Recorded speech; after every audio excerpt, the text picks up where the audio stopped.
Lindolfo, eu gostaria, por gentileza, que você pudesse assim falar para a gente um pouco da história do Emboassa, né? Da onde também surge esse nome, né? Emboassa, o que significa? Que a avó da minha esposa me questionou assim, veio perguntar, ela tem 90 anos. Aí ela perguntou, mas Emboassa, o que significa Emboassa? Aí eu falei, caramba, e agora? Eu já tinha pesquisado e eu não vejo nada assim, tipo de referência, né? Eu falei assim, vó, eu vou perguntar para ele e já te respondo. Então, o Grupo Emboassa, ele surgiu a partir de uma série de oficinas que foram ministradas em Aracaju em julho de 1977, por 3 professores e membros do teatro pernambucano. O diretor, veio um diretor, um ator e um ator-professor. José Francisco, que era ligado ainda hoje, acho que ainda é ligado, já se aposentou, mas ainda tem um vínculo com a Faculdade Católica de Pernambuco. Ele deu um curso de corpo no teatro. Gilson Oliveira deu uma oficina de atuação, interpretação. E Lúcio Lombardi, diretor, foi diretor durante muitos anos da Paixão de Cristo, lá de Nova Jerusalém, e era professor da Escola Técnica Federal de Pernambuco, né? Professor de teatro. Ele deu a oficina de direção teatral. Na verdade, eu chamo de oficina, mas foi um curso, porque foi durante todo o mês de julho, diariamente. E no final do mês de julho, houve as apresentações dos alunos. Era muita gente participando. Eu participei, meus irmãos e muita gente também. Depois do resultado, que foi apresentado no Auditório Lourival Batista, na última semana de julho, todo mundo ficou muito entusiasmado. E aí, 36 jovens resolveram criar um grupo de teatro.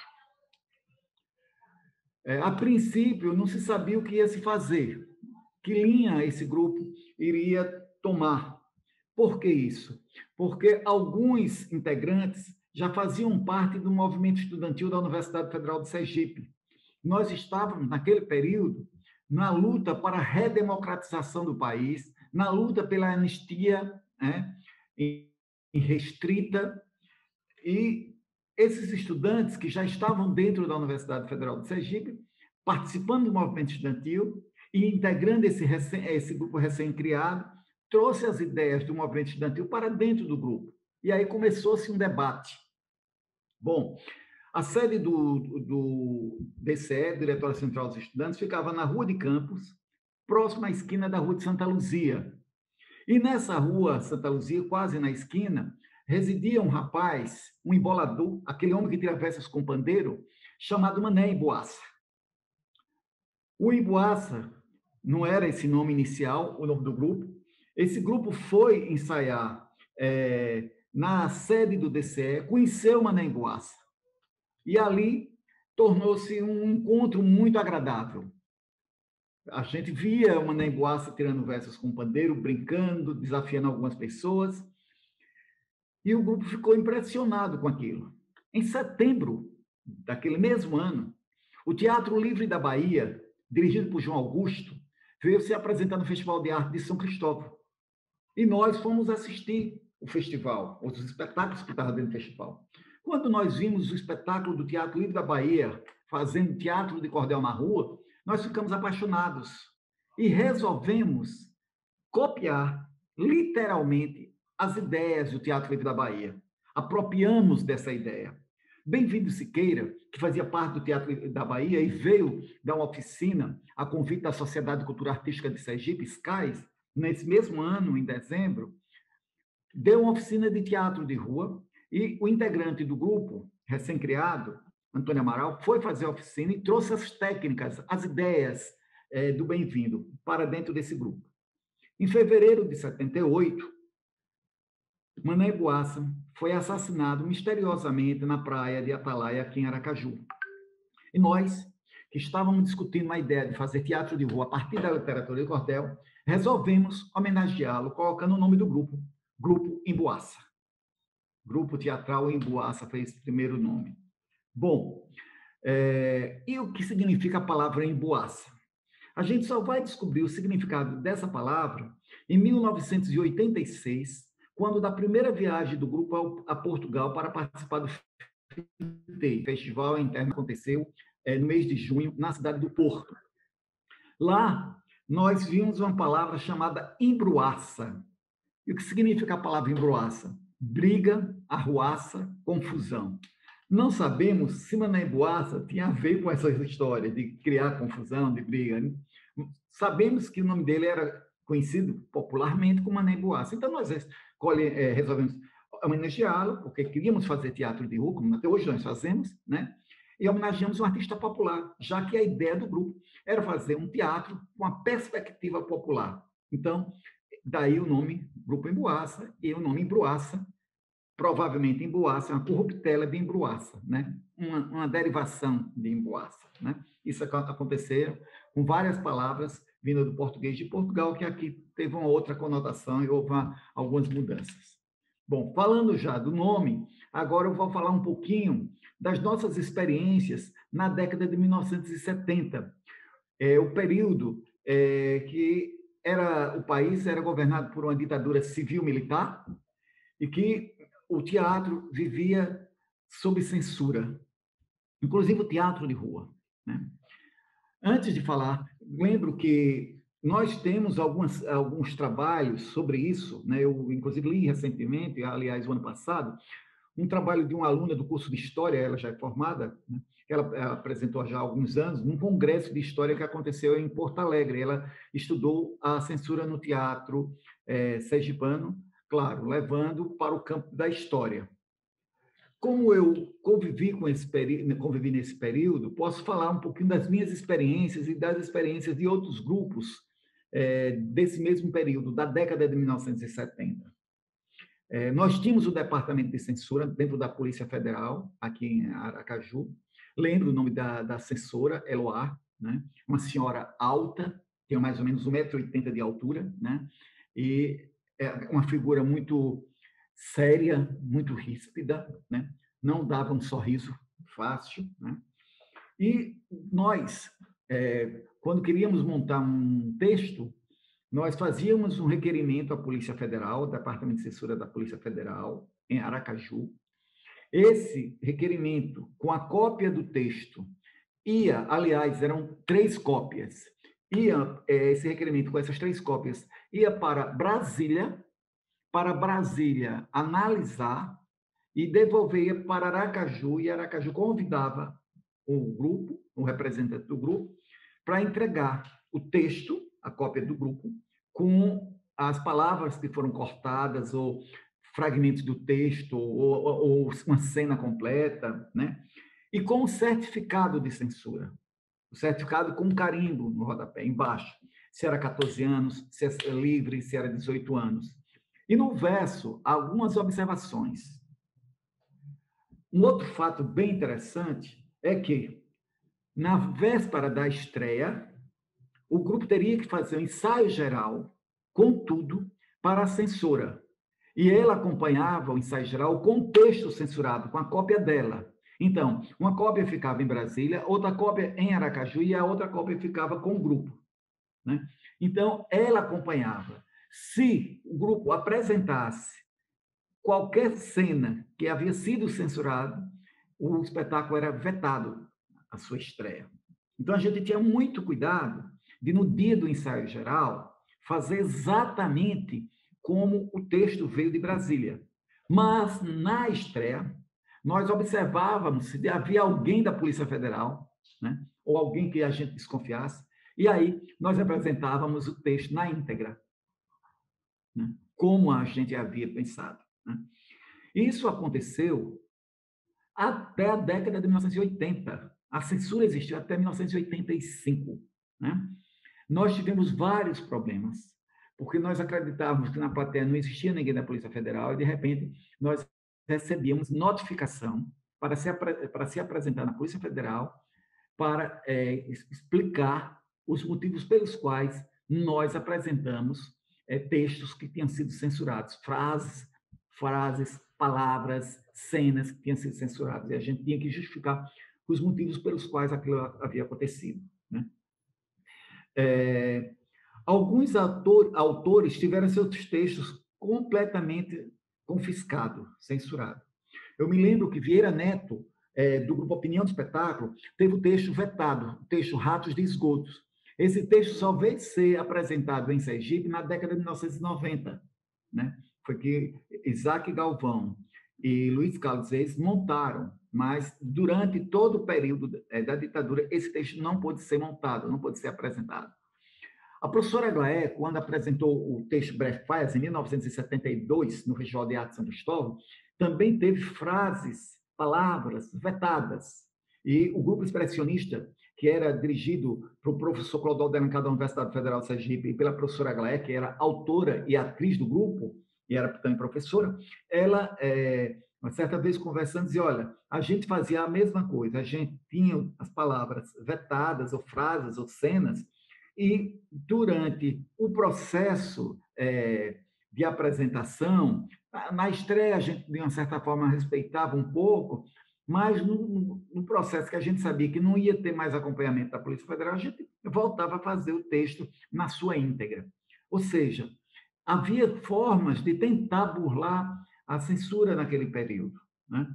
É claro que isso era um pouco arriscado, porque eles estavam sempre em cima e ameaçando retirar o espetáculo em cartaz, ou das apresentações, ou chamar o exército para prender os atores, enfim. Havia toda uma perseguição, mas nós conseguimos vencer tudo isso ao longo de toda essa história. Hoje, nós percebemos que a censura é de uma outra forma, uma censura econômica, né? Claro que nós estamos vivendo um momento de pandemia, que isso alterou completamente, mas se a gente pensar, depois que houve o impeachment da presidente Dilma Rousseff e o fechamento do Ministério da Cultura, depois a reestruturamento, que não houve nenhuma reestruturação, infelizmente, o que nós temos percebido é que, a partir dali, começou uma censura econômica, né? Ou seja, não existem recursos para as artes cênicas, não existem editais dignos, né? Existem coisas que eu posso considerar que não se dá nem para se chamar de editais, né? É uma enganação, e isso é também uma censura, é uma forma de censurar, é uma forma de não permitir que os espetáculos, que os grupos consigam sobreviver a toda essa loucura que acontece neste país. Claro que no atual governo a situação complicou mais ainda, mas nós não podemos negar que já no governo do senhor Michel Temer a gente começou a sofrer toda uma perseguição de uma outra forma, que não era de uma forma da censura como era no período militar, civil-militar, mas agora a gente percebe que isso é muito forte também, porque quando você não tem recursos para produzir, quando o Estado não permite que os grupos produzam, não há nenhum estímulo à produção, isso é uma forma de também censurar, é uma forma de vetar os grupos. É uma forma diferente de censurar. Tem uma que a gente pergunta especificamente, né? Se houve grupos teatrais que se adaptaram ou mesmo concordaram com o regime militar, né? E se sim, como foi essa visão? Você teve alguma percepção disso, assim, por exemplo, aí no Nordeste?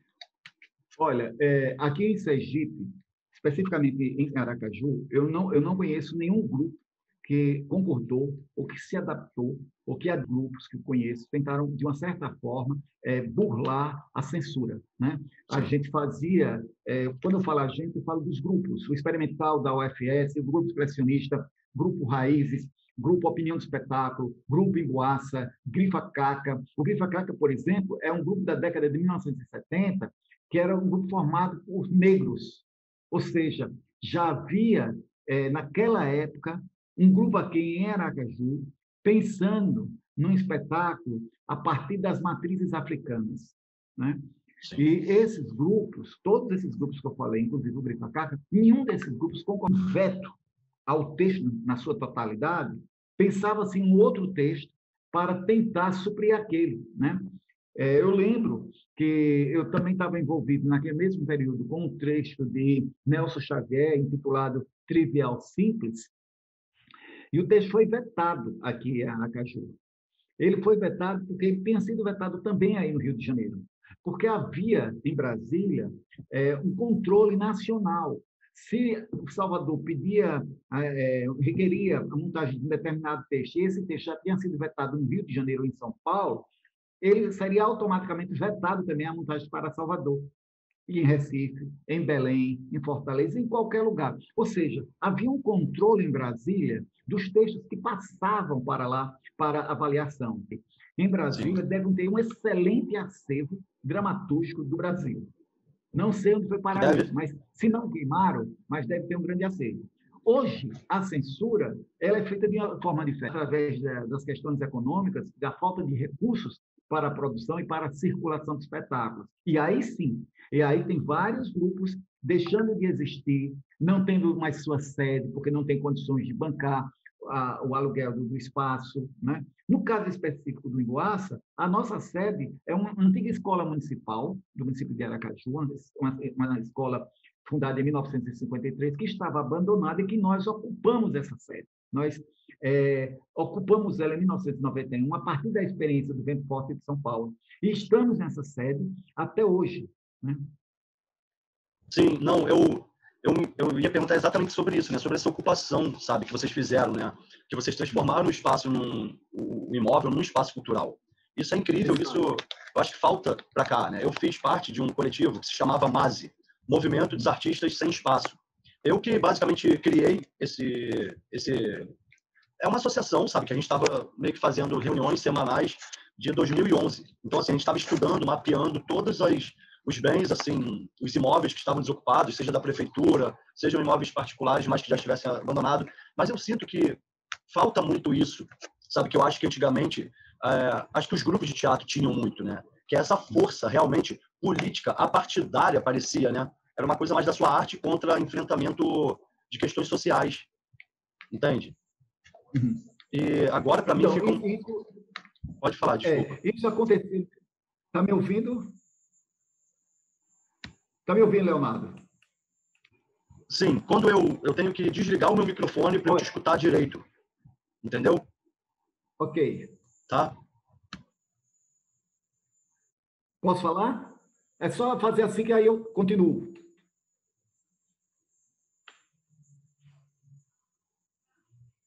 Ok. Então, veja bem, como o Grupo Emboaça vem desse período da ditadura, a gente traz consigo toda uma bagagem construída no período de surgimento e dos debates internos que aconteceram. Hoje, daquele período da fundação do Emboaça, só restou eu. Os demais saíram. Os demais foram buscando outros caminhos. Né? Meus irmãos, por exemplo, que participaram da fundação do grupo, eles criaram um grupo de música, chamado Grupo Cataluzes, em 83. A Virgínia, ela criou um outro grupo de teatro de rua. Né? Maurelina sempre ficou conosco, Francisco Carlos deixou de fazer teatro. Ou seja, nesses 43 anos de existência, várias pessoas entraram e saíram do Emboaça. Eu permaneci. Hoje, o Grupo Emboaça é alimentado por seus alunos, ou seja, alunos que entram no grupo para fazer o curso de formação de ator e vão permanecendo. O Ponto de Cultura do Emboaça foi de 2005, foi do primeiro edital, 2005 e 2006. Né? Então, vários atores hoje que estão no Emboaça são do Ponto de Cultura, que surgiu lá em 2005, ou seja, já tem 15 anos de Emboaça. Né? Então, isso é bom, porque a gente foi criando uma nova safra. E o espaço ele foi conquistado por aqueles lá do início, que resolveram encampar a luta de ocupação. E isso foi muito importante. Os grupos que surgiram naquele período são poucos que sobreviveram, pouquíssimos que sobreviveram. E as pessoas que hoje vêm para o movimento, para essa luta, já vêm com outras ideias, com outras perspectivas. Ter um espaço é fundamental. O Emboaça tem esse espaço, transformou num centro cultural, desenvolve atividades, né? Tem seu curso, tem montagem de espetáculo, tem apresentação de espetáculo, tem eventos que acontecem no espaço que reúne a comunidade. Isso é muito importante. A gente conseguiu assinar um contrato de comodato no período de 20 anos com a prefeitura, mas hoje, depois desse tempo todo, a prefeitura não tem mais condições de pedir de volta o espaço, porque lá nós já estamos há 30 anos, completa este ano. 30 anos que nós estamos dentro desse espaço. Então, com certeza, esse espaço vai permanecer, mesmo que eu parta dessa vida vá para outra, mas eu tenho certeza que as pessoas que estão lá vão continuar lutando para a manutenção desse espaço. Sim, sim. Eu acho que é exatamente isso, né? Porque eu até, assim, é louvável isso realmente, sabe? Essa missão, né, do teatro como transformação social mesmo, sabe? Então, a minha pesquisa acho que parte daí, desse princípio, de como eu acho que o teatro, infelizmente, ou sei lá, felizmente também, para quem é dessa prática, né? Acho que torna muito o teatro como um mero entretenimento, sabe? Tem muitas produções, vamos dizer assim, não sei se superficiais, sabe? Enfim, acho que deixando de lado, eu acho que o real dever do teatro, que o teatro como impulsionador das nossas querências, né? De lutar pelos nossos direitos. Eu agora também estou nessa minha missão, até pelo edital da Aldir Blanc, eu estou montando um espetáculo que se chama Divã na Comunidade. Então, eu tenho uma van, né, que é a nossa do grupo, e eu estou transformando essa van para eu fazer um divã, onde eu vá para as comunidades, para as favelas, né, para fazer com que esse indivíduo também, né, que é um observador do teatro, também que ele faça parte desse contexto e perceba a sua potência, quanto o indivíduo criador, quanto o indivíduo transformador do meio que vive. Então, isso eu acho que o teatro é uma ferramenta, é uma arte marcial, né, como já dizia Boal, é puro ataque, né, o teatro, para mim. Então, com certeza. Eu agradeço assim, imensamente. Infelizmente, a nossa conexão não está muito boa, mas, de antemão, eu agradeço imensamente por você também ter sido uma pessoa que esperou, né, também um outro contato, uma troca. Eu espero que a gente consiga se encontrar pessoalmente, porque são dessas pessoas que eu quero estar perto também, desses fazedores de arte, que usam sua arte para potencializar o outro, mesmo que seja para si próprio, está transpassando pela gente e afetando o outro. Então, é isso. E que a gente possa também acolher vocês, quem sabe, aqui no nosso ponto de cultura, marcar aí a vinda de alguns integrantes do Emboaça para fazer uma arruaça aqui nas nossas ruas de Araruama. Tá? Ótimo. Vamos sim, vamos ver sim. Agradeço. Vamos deixar passar a pandemia, vacina já, vamos todos tomar vacina para que a gente possa circular por este país, voltar a circular por este país. E na volta, a gente já volta com vocês na nossa van e já deixa vocês aí de novo em Sergipe. Tá bom? Ótimo. Muito agradecido, Lindolfo, pela troca. Tá bom. Tudo de bom, agradecido mesmo, imensamente. Que o teatro seja sempre resistência e potência. Um abraço. Até breve. Com certeza. Um abraço, com certeza. Tudo de bom.